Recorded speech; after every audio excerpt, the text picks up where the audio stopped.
Classic Doctor Who is back, but in colour now. And the real question is, how good is it? Is it a boom or a doom?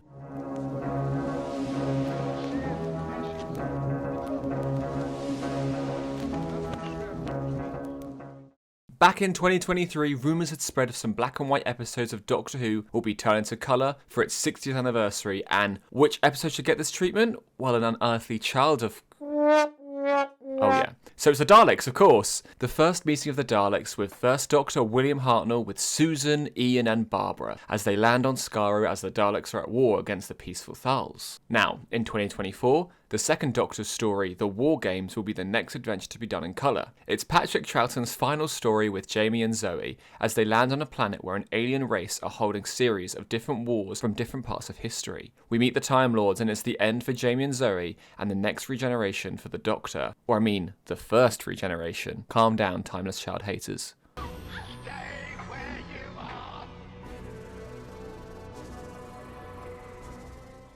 Released on the 23rd of November 2023, now in colour, weaved into a 75-minute episode from the original 7-part story. So, the real challenge for these new colorisations is not only turning a once black and white story into colour, but whittling down a 175-minute adventure to only 70 minutes. If you're an avid fan like me, and countless others, you would instantly know where these cuts were, but for new watchers who want to delve into Classic Who in one go, the story kept afloat quite easily, I'd say. Many things were re-recorded, and even more Dalek lines were added, including the use of Rels, the Daleks' unit of time, which first appeared in some early Doctor Who comics, then used in Peter Cushing Dalek movies, and then in the modern era and so on. Dalek lasers were added, cloister bells added to the TARDIS, the use of exterminate is added, and lines re-edited, like Hartnell's classic flub of anti-radiation gloves.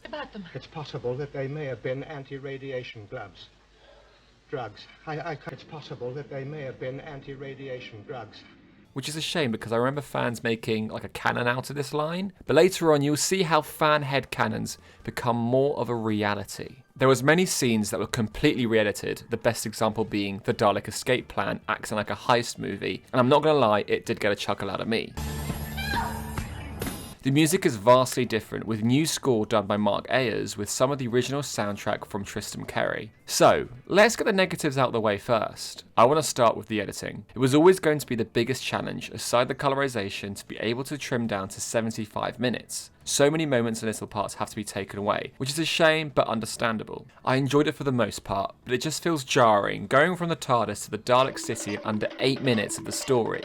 It feels very rushed, and maybe in some sort of way a strange way to introduce to some new viewers that this is how Classic Who is, when in reality it's so much more and very different. But that's nitpicking. They genuinely had no choice in the matter, or they would have taken a lot more time to colorise all 6 parts. The music and sound effects work really well in places, but sometimes it feels like a modern era problem, where the music is just a bit too loud for the scene. As sound effects go, it's fine really. I don't know if I could class it as a negative or a positive, to be honest. It didn't crush my enjoyment of the episode as a whole, it just feels a bit shoehorned in to give that connection to the modern era. Some new lines were added as I said, and I'm also impartial to this. It's a nice Easter egg, and it's funny for fans to be like, that's the cloister bell, or did you know the Daleks never really said exterminate in the black and white version?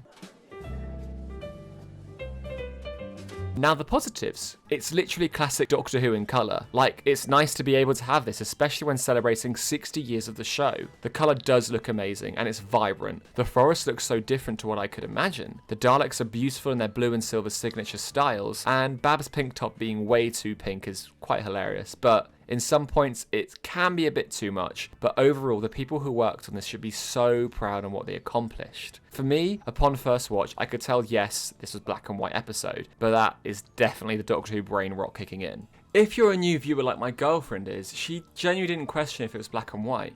Took the episode in and was hooked with it. The whole scene where they escape the Daleks with Susan's camp wig and that really fun music. Did it really need it? No. Was it fun? Of course it was. The music is actually really good and adapts to classic stuff very well, and Mark Ayers should be proud of the work on such an iconic piece of Doctor Who history. The addition of the TARDIS sound effects and landings is a very nice touch, and to see Hartnell in colour is extremely special.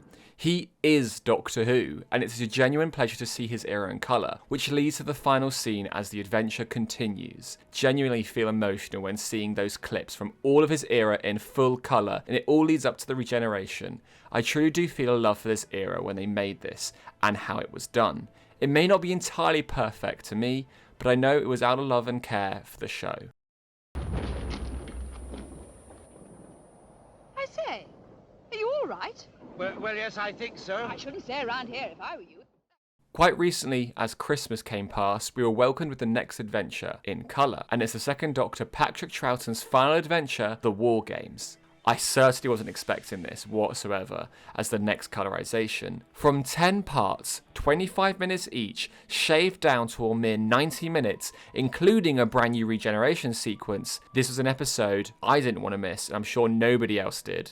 So the negatives. The editing was crazy. It was way too fast. We went from point A to B in mere seconds, and I was flabbergasted this was the second Doctor adventure they went with. Yeah, it's the final story with the first regeneration, but for me, this is a story that benefits from being a bit longer really, with everything leading up to Zoe and Jamie's departure, and the meeting of the Time Lords to the Doctor's regeneration. But a real pet peeve is the music.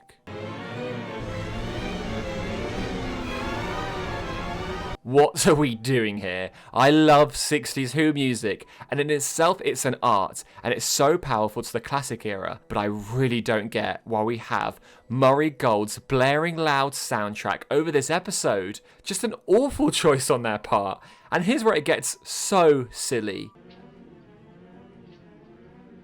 Run, Zoe! Run! Stop them!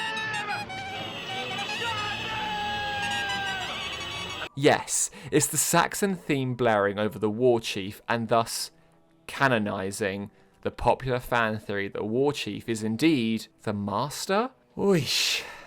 In an interview with Doctor Who magazine, producer Phil Collinson said, "It's brilliant, such brilliant Doctor Who, but when you imagine it's the Doctor and the Master, it becomes even more epic."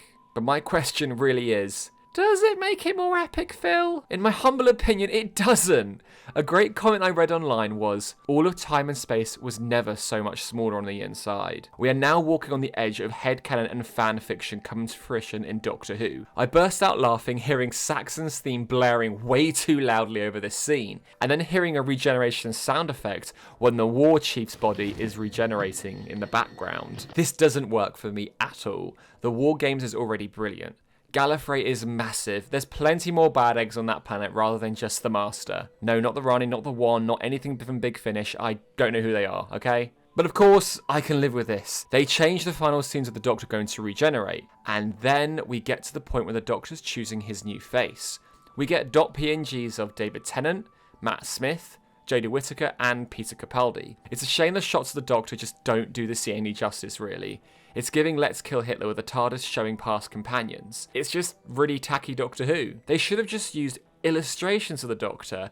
It would have looked much cooler and kind of better than these weird PNGs we got. So the positives, yes, there are positives. The model shots of the base are really cool actually, and they have a really cool Thunderbirds vibe. I love when Doctor Who gets more models and practical effects in. The TARDIS spinning out of control was just so cool. Look at the little box go, it's gorgeous. But the best part? Yes, it's the colorization. From the beginning of the episode when we're outside, the shots are so good that it just does not look like it was ever in black and white. So I applaud the team behind that, and they should be very proud of themselves. Now we go on to the regeneration. A talented person on YouTube called The Confession Dial made an edit of the second Doctor regenerating into the third Doctor. It's phenomenal editing. They got the Confession Dial on to add their edit to the official episode with a few adjustments, such as colorized flashbacks of the second Doctor's adventures, the Nestine spheres following behind when the TARDIS lands on Earth, but of course leaving in the unit dating controversy being addressed as the TARDIS lands with the error code 83 NYRDWAM 6F, referencing where the whole controversy started in the 1983 episode Mordrin Undead, and 6F being the production code. In conclusion, as a whole, the episode felt too rushed, and it's a story I'm impressed they chose to colorize, but I'm not sure it's the right one. To be honest, I could happily live with no more colorizations, but if I had to choose some, here are the ones that come to mind. The first Doctor, Dalek Invasion of Earth. Yes, there's a beautifully made, colorized movie from the 60s, but those shots of Daleks going around London would go unbelievably hard in color. It's also an episode I kind of believe can benefit from a little cut-off. Also, seeing Susan's goodbye would be mesmerizing and emotional. The Chase. This one is for my personal gain. I love this story so much. I want to see the whole Monster House scene in colour, the whole chase on the Mary Celeste, and Ian and Barbara's departure. It might not be the perfect one to choose, but I know the edit of the chase scenes would be so fun. Here are some honourable mentions. The Web Planet and the War Machines. Web Planet being a very trippy, colourful episode, and the War Machines being heavily based in London. I'd just love to see it all in colour. The Second Doctor, Enemy of the World, one of my favourite stories, a classic evil doppelganger story with that brilliant Doctor Who twist. I love the location shots on the beach, and the War Games managed to colorise the outdoor scenes perfectly, so I could really see it being done well, and to see Salamander flung into the time vortex would be very cool. Sorry, spoiler alert. The Mind Robber. I love this one. The land of fiction is some of the show's best concepts, and to see it in colour would be magical. The shot of the TARDIS exploding and then Zoe hanging on for dear life would be mega, and seeing those fictional characters with their phenomenal outfits in full colour would be such a service to those people in the costume department back in the 60s. Honourable mentions. Web of Fear and the Invasion. I like trains, and the Underground, and the Yeti. That will be pretty neat. And also it's a favourite of mine. And the Invasion, it may have one episode missing, as well as Web of Fear, but it's a neat Cyberman story with great character moments. Also the iconic shot outside St. Paul's would eat in colour. I can't deny that. We should be very blessed as Doctor Who fans to be able to revisit the classic era in different ways. Many fans of other shows or movies do not have the luck we have with our show. If Doctor Who were ever to be cancelled, I totally believe we would not be out of new productions, merchandise and releases. Now, The Daleks is a very good episode to be colorised, and out of the two done, it's my favourite in terms of story-wise. The War Games is my favourite in terms of how it was colorised, but it looks genuinely really clean, like a 70s episode. But I really believe that maybe a shorter story might have been the best option for the first colorised episode of the Troughton era. I really didn't enjoy the overglaring music in the War Games, and the silly fan theories basically being confirmed in such a cheesy way. But in those moments, I remember that the original black and white, untouched episode still exists. I can go enjoy it without any of that loud music and enjoy it in full, just not in colour. But just because a story is in black and white, it certainly doesn't mean it's not worth watching. These colorizations are not replacements. They are bonuses. They are gifts to maybe even get newer fans to realise that Classic Who is worth the watch. I feel that the classic era will always have this shame of being cheap and pastiche, with producers of the current era even remarking this with the 80s part of the show. Doctor Who could have this massive Disney budget thrown at it, but a story that's entirely set in a Cardiff castle, a cold quarry, or a hot, cheap BBC studio could clear a Disney production with VFX, loud music, and guest stars out of the water. Drop the shame. Embrace that goofy classic era of Doctor Who in all its beauty. Black and white shouldn't stop you from enjoying the media you're about to watch, and I hope after seeing his colorizations, some people would feel that it could be worth checking out some of Doctor Who's best era. All in all, I may not enjoy all of the colorizations, but as a fan, I am grateful and happy to see new life brought into the so-called Whoniverse. And I welcome more colorizations, but remember, you don't have to take them too seriously. Enjoy whatever you like in the show, and remember, just be kind.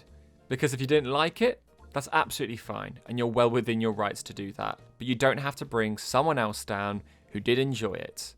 I know, that's a really big ask for Doctor Who fans. I'd say the colorizations, yeah, they're worth it. I give them 4 big booms. Did you enjoy the colorizations? Are there any episodes you'd like to see in colour? And if so, please let me know in the comments below. Thank you to my patrons for supporting me. They got this video early. Why not join them? It supports me and the channel, so links are in the description below. Liking this video, subscribing to my channel, and sharing is more than enough as well. I hope you enjoyed this video, and I will be making more, just as RTD hoped. You just hope it'll generate content. See you soon. Bye!